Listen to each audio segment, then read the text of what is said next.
Gentlemen, welcome to another Pew Pew review. Ladies, you're welcome too. Today we have a beautiful fluorescent specimen. This is a Fierce Edge chambered in 300 PRC. We're going to go through the different features and pros and cons of this rifle and that sort of thing. And we'll see if maybe this is something that you guys should maybe purchase for your future hunting or target shooting endeavors. Today we're going to start at the rear of the rifle. They have their own custom carbon fiber stocks they make. It features a raised comb. However, as with most normal hunting stocks, I find it's still way too low to get a good cheek weld on for your longer range shooting, whatever else. For just shoulder fire, it's all right, but for anything else, it's a bit cumbersome. They've included in this beautiful limb saver pad on the back, even with that muzzle brake on the front. She bucks, but it surprisingly just pushes and it looks aggressive, but I've shot 20, 30 rounds in a row with this thing and with sufficient barrel cooling, and I haven't had any issues with it. The nice thing about this is that it will push. It does jump a little bit just because it's a big cartridge, and this rifle weighs only about 6.5 pounds with nothing on it. So obviously, given a large cartridge and a light rifle, you're gonna have some recoil, and this built-in butt pad here does a fantastic job of mitigating that. Now it's attached to a beautiful carbon fiber woven stock. I actually quite like this stock. It's very, very nice. I have it finished in their Fierce camo pattern, and I picked the orange because it's a hunting rifle and I figured why not orange over anything else. Fierce has two different firearms. I guess they have more than that now, but when I purchased this, they had two different firearms. They had the Edge and the Rival.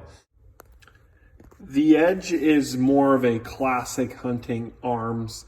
Unfortunately, in Canada here, they had limited options in regards to what was available at the time of purchase here. I wanted a slightly larger caliber just because the hunting crowd I shoot with, if it's not a Magnum, it's not going to knock it down. I probably, if I were to do this again, I would have got a 6.5 PRC or a 6.5 Creedmoor. I know it's the cat's meow firearm these days, but you know what? If you can't beat them, join them. The stocks on these it's a great stock. It's form fitted. I have larger hands. I find it fits my hands really well. When you have a grip on it, it really goes around nicely. I usually hold it like this when I'm shooting it because I'm weird, but I find it's very stable, very comfortable. Doesn't have any aches and pains or whatever. Has all the right bulges in all the right places, so to speak, so that it cups to your hand quite nicely, especially if you're wearing gloves. This is in contrast to the Rival, which one of these days I'll do a review on a Rival. It has more of a vertical grip to it, and that will benefit more PRS style shooters, people who are more accustomed to chassis shooting and that sort of thing, where the grips are a lot more vertical. This is more intended for, in my opinion, the classical hunter who prefers a classic hunting firearm with a classic hunting stock, and that's what this really imitates. Would I recommend this for both parties? Absolutely. I would consider myself more of a target shooter than a hunter, and I picked this firearm, one, because of availability, and two, because this has a few features that the Rival doesn't, and we'll get into those here a bit more. Moving on in the firearm, for those who don't know who Fierce is a upper end classic, more style hunting firearm manufacturer. And now someone will probably correct me on the history here, but I believe that some of the founders of Fierce used to be involved with Christensen Arms, weren't happy in the direction that company was going, so they partnered with a Canadian manufacturer who manufactured firearms. All these are made in Canada, and they came out with the Fierce product. When I was looking at firearms, I was looking at Seikos, I was looking at Tikkas, I was looking at Brownings. In Canadian pesos, you were paying, 22 to 2,800 bucks for the, the Browning long ranges, the Browning Pros, Maxes, the Browning, or sorry, the Tikka Veils, or the Seiko style firearms. They're all up and getting close to that $3,000 mark. Or I could spring for this, which is aftermarket, for about 3,500 bucks. So naturally, this is what I sprung to, just because I felt like this would hold its value a little bit better, is a bit more suited to my needs. And this is it is a Seiko clone. Now, I know there's a lot of people out there who are going to say, Mark, well, then why wouldn't you just buy a Seiko if you wanted a Seiko? Well, yes, but this has things that the Seiko doesn't have, and this has modifications that are more meant for a target style shooter like me than the Seiko does. Now, I would argue to those people that is a Defiance action just a Remington 700 action.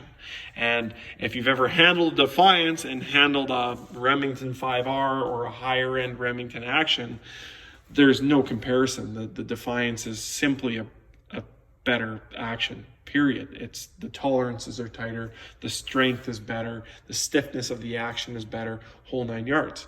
I would argue the same for Fierce. The manufacturing is better, the materials are better. I don't know much about the barrels. I don't know if they're made in-house or what they are, but so far my accuracy with the barrels have been fantastic. Anyways, moving on. As you can see, if you've ever handled a Sika or a Tikka or a Seiko before, all the controls are very, very similar to those types of firearms. This is you have your side trigger or your side safety here. Only safety I need is finger. That's a joke. The trigger is incredibly light. I'll pull it here for you guys. It's I would say right now I haven't touched it from factory. It's probably set at 2.5 pounds. So I'll just give you guys a listen and a nice close. Nice and crisp, nice and firm. No issues or qualms with it whatsoever. As far as factory triggers go, I'm extremely pleased with this. I'm not sure, I have yet to pull it apart to see what the exact trigger brand it is. I believe it is manufactured by Fierce, so I would definitely recommend it as far as triggers go. All right, let's talk about the bolt. The bolt is a standard. It's similar to a Seiko bolt. As you can see, the fluting on the bolt and how the bolt is actually built and put together is slightly different. The orange you see on there is just some of the Cerakote from inside the action. Not a huge fan that they Cerakoted the inside of the action, but hey, beggars can't be choosers. It cycles very, very smoothly. I'll show that on camera here shortly. The extractor is very strong. It's a mechanical type extractor. I would love to, I think one of the next firearms I'd like to review on here is one of the Unique Alpines. They have a controlled extraction. I'd like to see the differences between that and these mechanical extractors that you see on a standard firearm. Besides that, the throw is nice. The knurling on the knob is very, very nice. I find it very grippy, very comfortable. Of course, in the interest of weight savings, they cleared it out. There's not a lot of negative things I can say about it. As you can see, it's just incredibly smooth. Like if you pick up the firearm with the bolt open and just lean it back, let's see how far I have to go back before it just falls free, no problem. Now, as far as closing it, there is it's the 3-lug. Now, 2-lug, 3-lug, it's personal preference. I'm a 3-lug guy. I prefer the short throw of a 3-lug over a 2-lug. One, just because I have big fingers and I got tired of pinching my finger between the throw lever and my scope. I never had that problem with a 3-lug. This is incredibly smooth. Probably, short of Accuracy International, and maybe a well-broken in Cadex, and maybe a Seiko, ironically. This is the smoothest action, a Seiko TRG, well-broken in Seiko TRG. This is the smoothest action I've felt in a long time. Fantastic, no qualms. Even with the Cerakoting on the inside of the action. It does not seem to affect performance. I would strongly recommend this action for a custom build or something like that. Of course, I don't think they sell just the actions. You have to buy the whole gun, which seems like a travesty to break this thing apart. But if you wanted to, these actions are spectacular.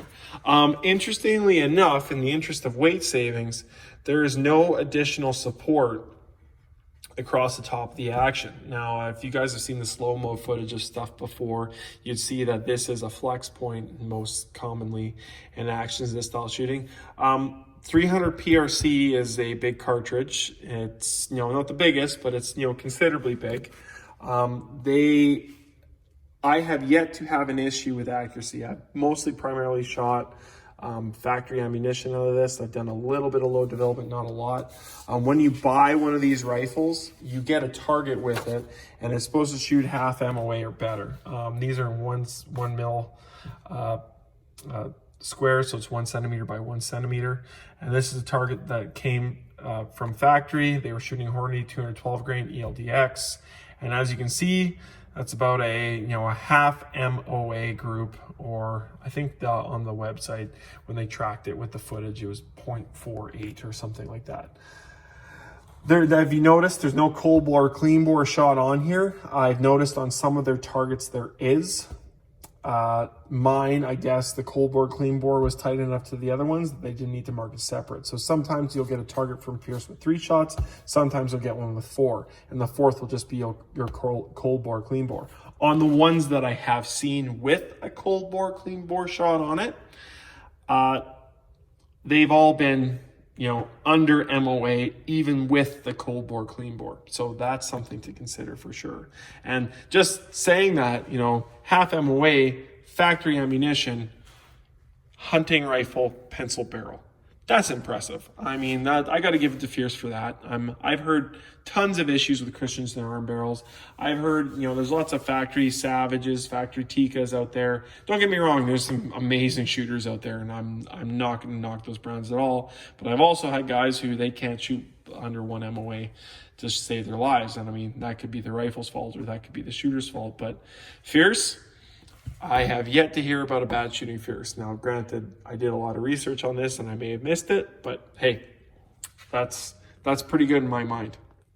Let's talk about magazine. All right, now, this is a bench shooter, a target shooter, a whatever shooter's wet dream when it comes to magazine. It's a dual stack, dual feed magazine. This is a 5-round mag. Look how short that is. That's, 2 inches tall. It fits 5 rounds of 300 PRC, double stack, double feed. So that means that when the when the magazine is chambered, so say you're hunting and you don't want to carry it loaded, cocked and locked, you can literally just open the action and just push around it. No questions asked, no problems, no feed issues with trying to single feed, no nothing. You just open it, put your one in and close the bolt, pull the trigger. It's beautiful. Accuracy International also does dual stack, dual feed mags. I believe this is an imitation of Seiko, who does the same.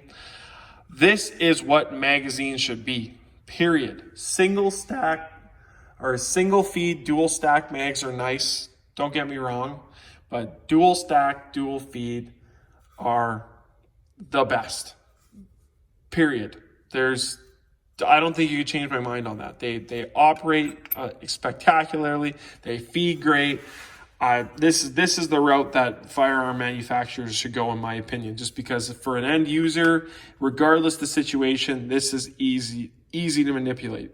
What's curious is you can see the follower on here isn't just a stamped piece of metal. It's actually a CNC piece, as I'm sure are. This is probably stamped, but the bottom piece here on the bottom of the mag is CNC'd. So as you can see, there's some high-end features on these firearms. The bottom metal on these things it's a nice tight fit. I mean, is it perfect?